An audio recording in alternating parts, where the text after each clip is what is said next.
Assalamualaikum warahmatullahi wabarakatuh. Berjumpa kembali di channel Keluarga Misterius.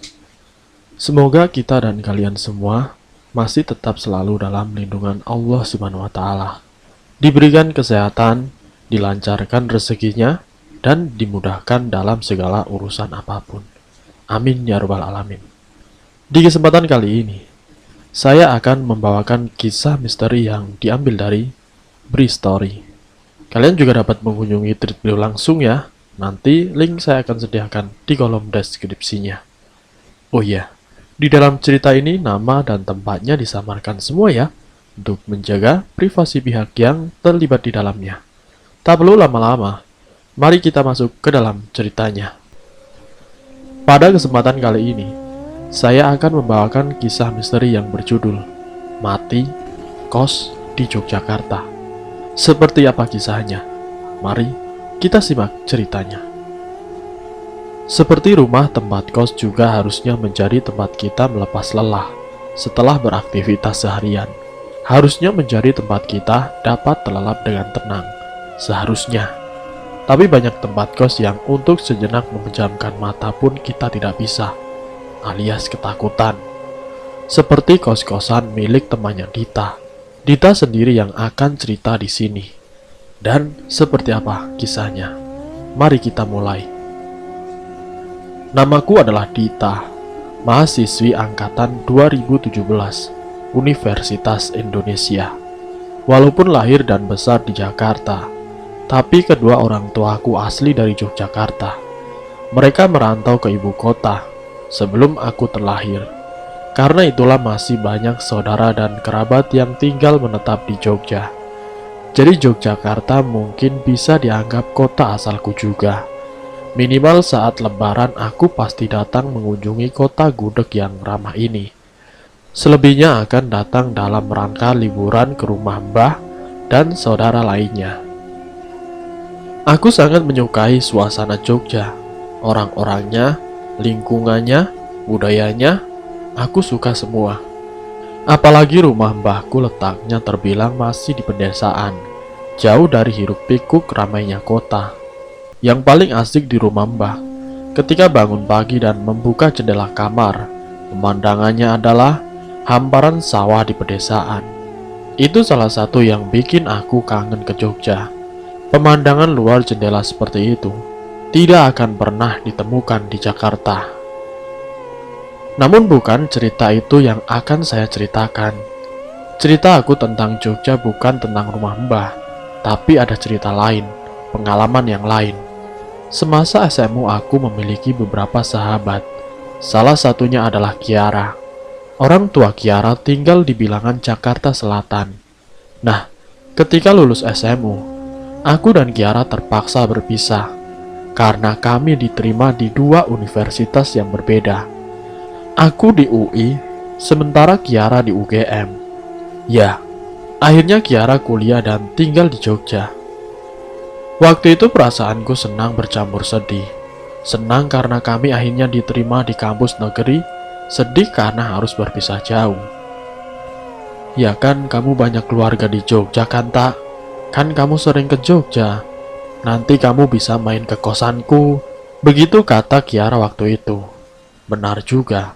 Kami masih akan sering bertemu, walau pasti tidak akan seinstan masa SMU. Akhirnya kami pun benar berpisah untuk berkuliah di kampus masing-masing.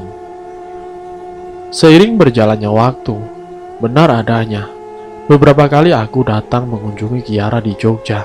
Kalau ada libur beberapa hari, sekalian datang ke rumah Mbah juga. Sering kali juga kami bertemu dan berkumpul di Jakarta dengan sahabat lainnya. Ketika sedang libur kuliah, alhamdulillah, persahabatan kami masih berjalan baik sampai saat ini. Banyak kisah pengalaman seru dan menyenangkan yang kami alami sepanjang masa perkuliahan sampai sekarang. Semuanya membahagiakan, memberi arti jejak indah dalam hidup. Tapi ternyata ada juga pengalaman yang sungguh aneh dan menyeramkan. Kebetulan aku sendiri yang mengalaminya. Rentetan peristiwa yang terjadi ketika aku datang berkunjung ke tempat kos Kiara. Kejadian yang masih sangat aku ingat detailnya. sampai sekarang. Begini ceritanya. Tahun lalu, tepatnya bulan Maret 2019, aku berkunjung ke Jogja. Memang berniat untuk liburan ke Jogja. Alasan yang pertama, karena memang ada libur kuliah agak lama, 1 minggu lamanya. Alasan yang kedua, pada tanggal 15 Maret Kiara berulang tahun. Sekalian pikirku, kebetulan juga saat itu Kiara tidak libur kuliah. Dia tetap di Jogja. Jadilah aku berlibur di Jogja. Berangkat dari Jakarta hari Kamis tanggal 14 Maret menggunakan kereta pagi. Rencananya aku akan memberikan surprise ulang tahun kepada Kiara pada tengah malamnya. Singkatnya, tanpa kendala berarti, aku pun akhirnya sampai juga di Jogja tercinta. Sore itu cuaca hari sangat cerah. Di stasiun Tugu aku turun dari kereta. Suasana Jogja yang sangat aku rindukan. Senyumku selalu sumringah setiap kali menginjakan kaki di kota ini. Aku memutuskan untuk ke tempat kos Kiara terlebih dahulu. Baru esok hari akan ke rumah Mbah. Tempat kos Kiara terletak di daerah Pogum Dalangan, dekat dengan Fakultas Teknik UGM.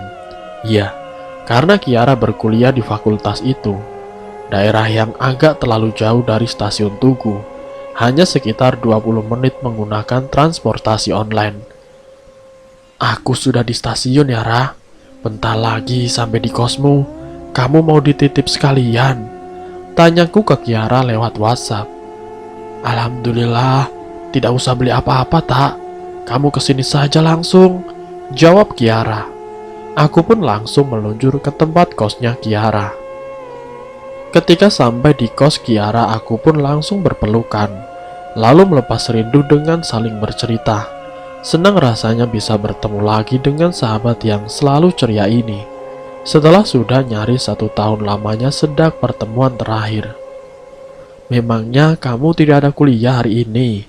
Tanyaku ketika jam sudah menunjukkan pukul 5 sore. Ini aku baru saja pulang. Seharian ini jadwal lumayan padat sih, jawab Kiara. Kosan Kiara ini berbentuk rumah besar bertingkat. Di dalamnya ada 9 kamar, 4 di lantai dasar, 5 di lantai atas. Setiap lantai memiliki 2 kamar mandi yang dapat digunakan oleh seluruh penghuni. Ada dapur juga, letaknya di lantai 1 bagian belakang, samping tangga menuju lantai 2, dekat kamar mandi. Di tengah-tengah bangunan ada ruang tengah yang berisi sofa, meja, TV, dan beberapa kursi. Di ruang tengah inilah biasanya penghuni kos bercengkrama atau makan. Sedangkan kamar Kiara berada di lantai dasar, dekat dapur dan kamar mandi. Sebelah kamar Kiara ada 1 kamar, sementara 2 kamar lain berada di depannya, terpisahkan oleh ruang tengah. Di ruang tengah inilah kami berbincang seru pada sore itu. Besar, tempat kos yang cukup besar, tempat kos luas dan nyaman.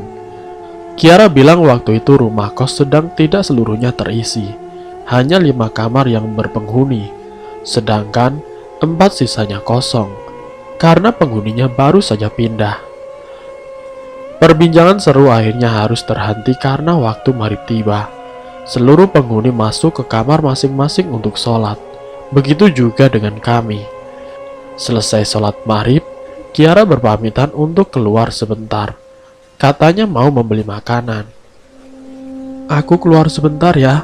Kamu di sini saja, istirahat. Kalau mau duduk nonton TV saja di ruang tengah. Ada Dewi tuh, kamu sudah kenal kan? Begitu Kiara bilang. Siap bos, santai. Tapi kamu jangan lama-lama ya, jawabku. Setelah itu Kiara pun berangkat pergi. Beberapa menit kemudian, aku memutuskan untuk keluar kamar, menuju ruang tengah untuk menonton TV. Dan benar kata Kiara tadi, ternyata ada Dewi. Sini tak, nonton TV di sini. Ngapain di kamar sendirian? Ucap Dewi ramah ketika melihatku muncul dari dalam kamar. Akhirnya aku pun berbincang dengan Dewi di ruang tengah. Dewi bilang kamarnya di lantai atas, bersama dengan 2 penghuni lainnya. Lantai dasar hanya ada Kiara dan 1 penghuni lagi, yang belum aku kenal. Selfie namanya. Dewi juga bilang, katanya nanti malam jam 12 tepat dia dan teman kos lain akan bikin kejutan buat Kiara.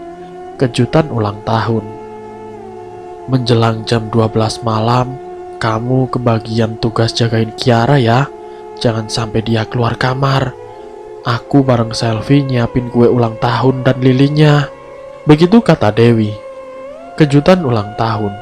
Wah, ini pasti seru. Begitu pikirku dalam hati. Hanya sebentar kami berbincang, karena Dewi mendadak masuk ke kamarnya untuk menerima telepon.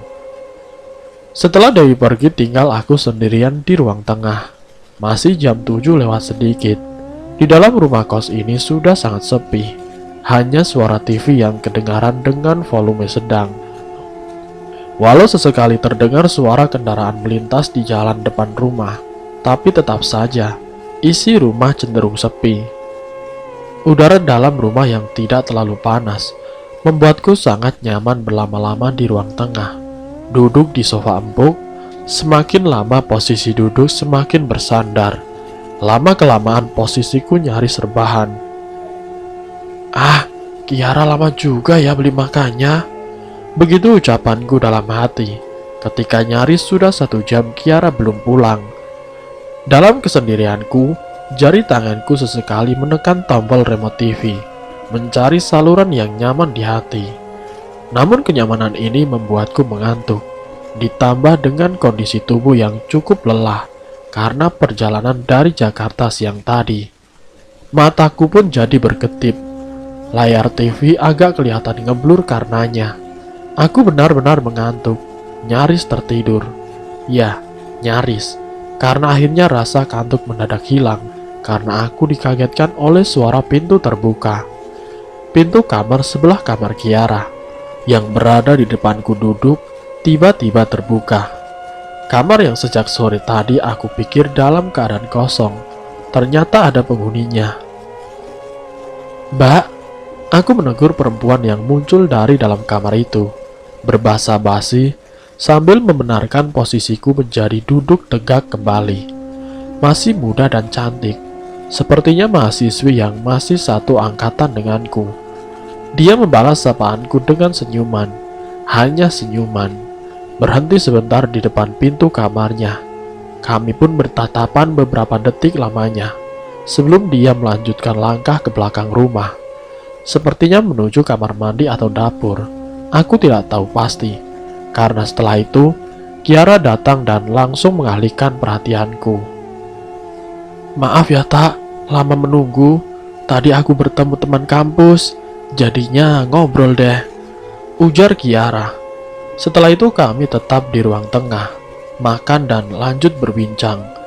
Perbincangan pun jadi lebih seru dan ramai, karena belakangan Dewi datang lagi untuk bergabung. Ditambah Selfie juga yang baru pulang sekitar jam 10. Berempat kami berbincang senda gurau di rumah besar itu. Sampai akhirnya, jam sudah menunjukkan pukul setengah 12. Dewi dan Selfie memberikan kode untuk mengajak Kiara masuk ke dalam kamar, memberi kesempatan bagi mereka untuk menyiapkan kue kejutan ulang tahun Kiara. Oh iya, sebelumnya Dewi juga bilang kalau nanti jam 12 tepat akan ada beberapa teman dari kos-kosan sebelah yang juga akan bergabung memberikan kejutan ulang tahun untuk Kiara. Jadi tidak akan hanya kami bertiga. "Ra, ke kamar yuk, aku ada titipan dari papa kamu di tas itu," aku bilang begitu, sedikit berbohong. Kiara pun menurut. Dia ikut ajakanku masuk ke dalam kamar. Setelah di dalam kamar, pintu sengaja aku tutup supaya pergerakan Dewi dan Selfie tidak terlihat. Beberapa menit kemudian aku melihat dari jendela kamar, lampu ruang tengah sudah mati. Mungkin sengaja dimatikan oleh Dewi, jadinya gelap gulita. Entah Kiara sadar atau tidak dengan adanya pergerakan Dewi dan juga kawan-kawan di kamar luar kamar. Tapi ternyata kejutannya berhasil. Jam 12 lebih sedikit, Dewi dan kawan-kawan mengetuk pintu kamar. Lalu Kiara membuka pintu. "Surprise!" Dewi, Selfie dan beberapa teman lainnya sudah berkumpul di ruang tengah dengan kue ulang tahun di tangan. Ruang tengah menjadi heboh dan ramai, tapi masih tetap dalam keadaan gelap karena lampu masih belum dinyalakan.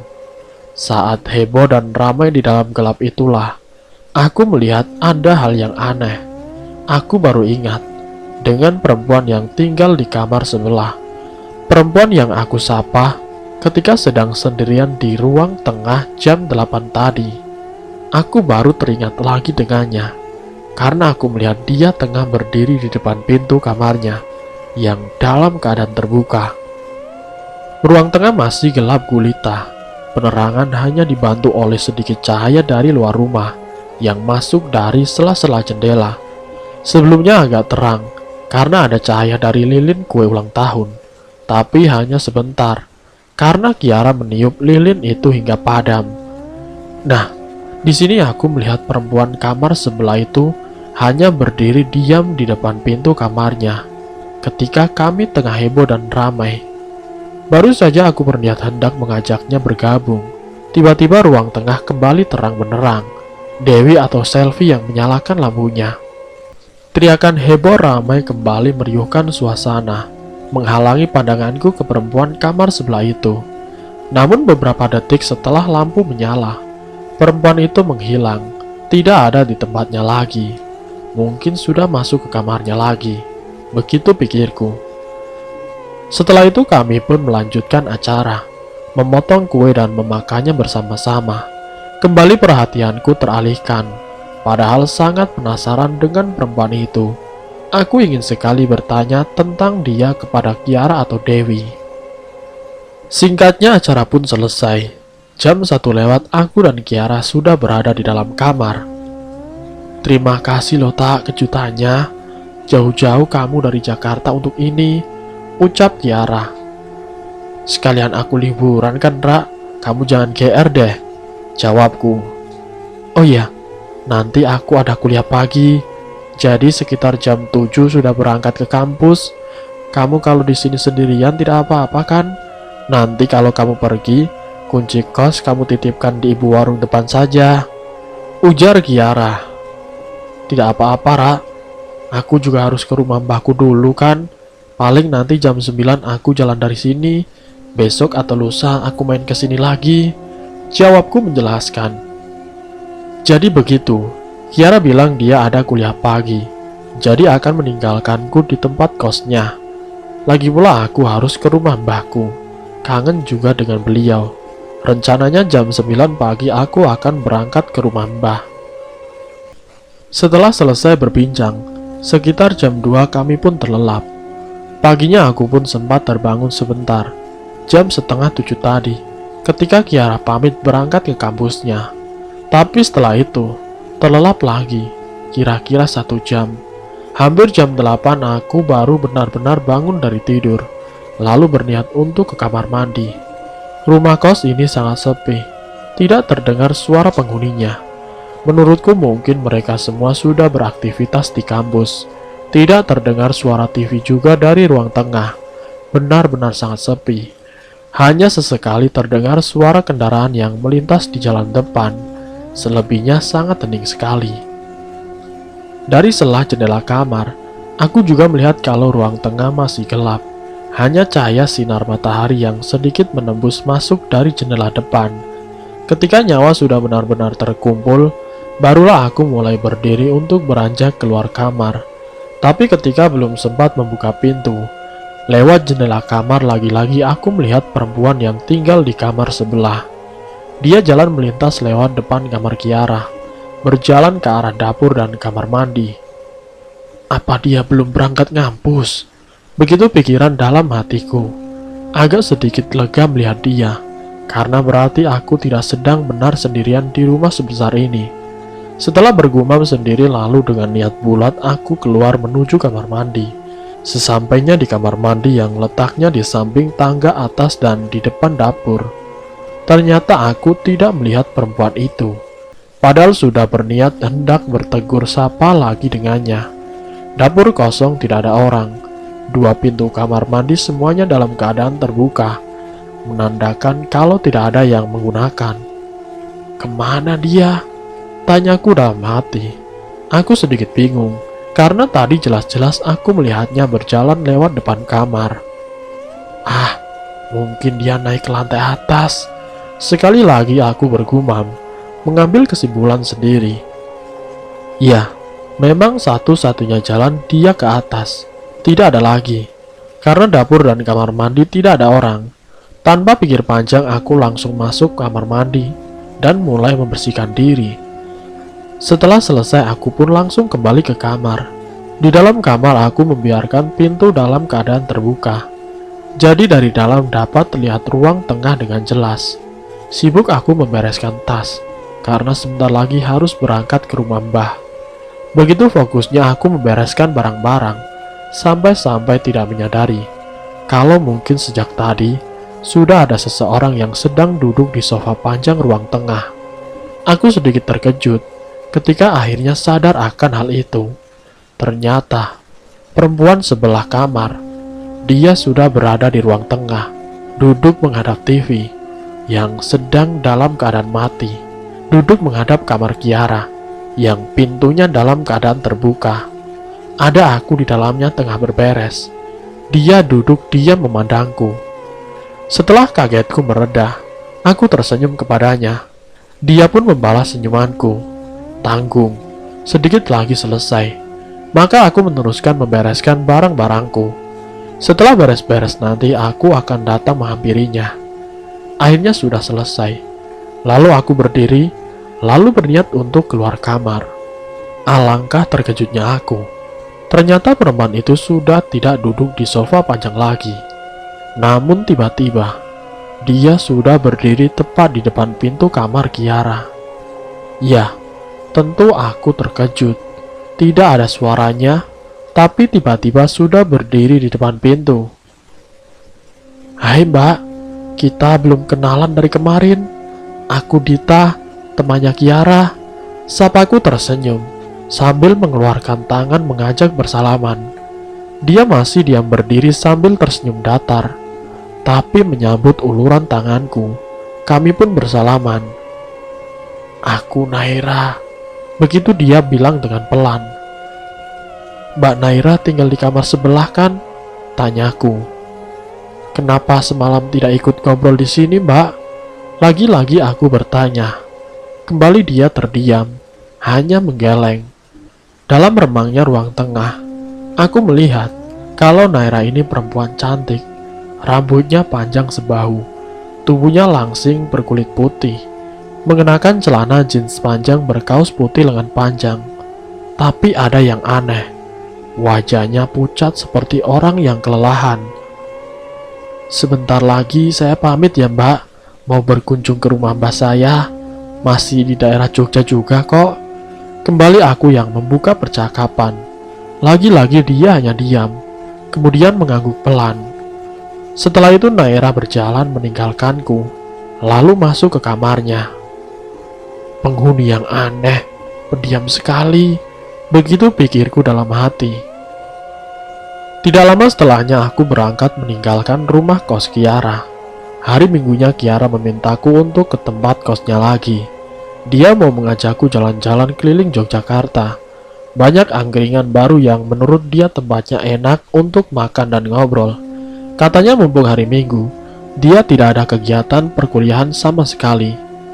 Akhirnya, dan jam 8 pagi aku sudah berangkat dari rumah Mbah menuju Pogung. Tidak jauh jaraknya, tidak sampai 1 jam aku sudah sampai. Dita, aku ke Indomaret sebentar ya. Kalau kamu sudah sampai langsung masuk saja, ada Dewi di ruang tengah.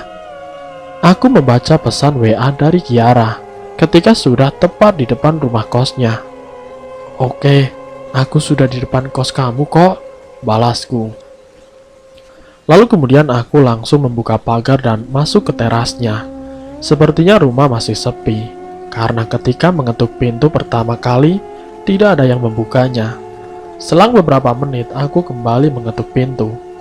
Syukurlah, kali ini ada yang membukanya dari dalam. Mbak Naira, ucapku sambil tersenyum, ketika melihat kalau Naira yang membuka pintunya. Makasih ya, Maaf mengganggu, kembali aku berkata sendiri. Karena Naira hanya tersenyum tipis dalam diam. Kemudian aku pun masuk dan menutup pintu. Dalam perjalanan dari depan menuju kamar Kiara, aku melangkah di belakang Naira. Dia berjalan sangat pelan. Ada yang aneh. Ternyata dia masih mengenakan pakaian yang sama dengan waktu pertemuan kami yang pertama kali. Celana panjang jeans, berkaos putih lengan panjang. Sesampainya di depan kamar Kiara, sekali lagi aku mengucap terima kasih. Mbak Naira, terima kasih ya sudah membukakan pintu. Naira tidak menjawab. Dia diam sambil terus melangkah ke arah bagian belakang rumah. Aku pun langsung masuk ke kamar Kiara. Di dalam kamar kembali pintu aku biarkan terbuka. Aku merebahkan tubuh di atas tempat tidur. Sedikit lelah perjalanan tadi. Dita, gitu dong, main kesini lagi. Suara Dewi sungguh membuatku terkejut. Tiba-tiba dia sudah ada di depan pintu. Iya nih, Kiara mau ngajak jalan-jalan katanya. Jawabku. Oh gitu, lah Kiaranya mana? Di mana dia? Tanya Dewi. Ke Indomaret sebentar katanya. Aku datang, dia sudah tidak ada tadi. Jawabku. Terus siapa yang membukakan pintu untuk kamu, tak? Tanya Dewi. Mbak Naira yang tinggal di kamar sebelah. Hari Jumat kemarin kami sudah kenalan kok. Mendengar jawabanku, raut wajah Dewi tiba-tiba berubah. Dia seperti kelihatan kaget mendengar jawaban dariku. Naira kamar sebelah. Serius kamu? Tidak salah dengar. Bukan selfie, kata Dewi seperti terkejut. Rentetan pertanyaan yang keluar dari mulutnya menggambarkan kalau Dewi sangat kaget mendengar jawabanku tadi. Benar, Wi, aku yakin Naira kamar sebelah. Memang kenapa sih? Jawabku menegaskan. Tidak apa-apa, tak. Aku ke kamarku dulu ya. Jawab Dewi terbata-bata. Lalu dia seperti terburu-buru melangkah menuju kamarnya di atas, meninggalkanku sendirian. Aneh, kenapa Dewi? Aku bergumam dalam hati. Selang 15 menit kemudian, akhirnya Kiara datang juga. Paras wajahnya cerah ceria melihatku. Hari ini kita jalan-jalan ya, sekalian mampir ke warung kopi punya temanku yang baru buka.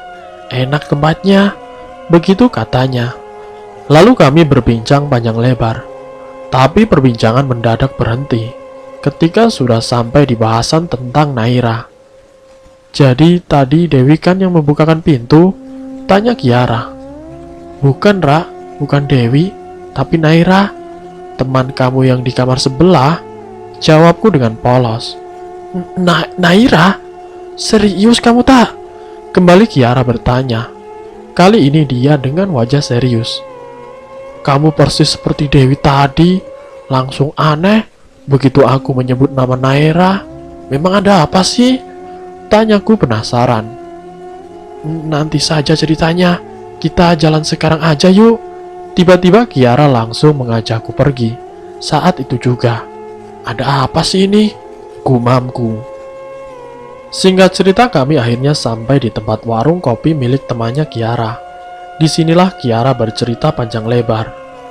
Kamu yakin yang membukakan pintu kamu tadi namanya Naira? Kiara bertanya dengan mimik serius. Yakin, Ra? Kan waktu hari Jumat kemarin kami sudah sempat berkenalan. Waktu kamu sudah pergi kuliah. Jawabku dengan tegas. Kemudian Kiara mengeluarkan ponselnya, lalu menunjukkan aku sebuah foto yang ada di dalam ponselnya. Ini bukan orangnya, tak? Yang berdiri di tengah, kaos putih? Tanya Kiara. Aku memperhatikan foto itu dengan seksama. Foto seorang yang sangat yakin aku kenal. Iya benar, itu orangnya. Naira, ada apa sih, Ra? Tanyaku penasaran. Lalu Kiara menjelaskan. Benar, itu Naira. Dia tinggal di kamar sebelah kamarku. Mahasiswi sini juga. Angkatan 1 tahun di atas kita, kata Kiara. Terus kenapa dengan dia, Ra?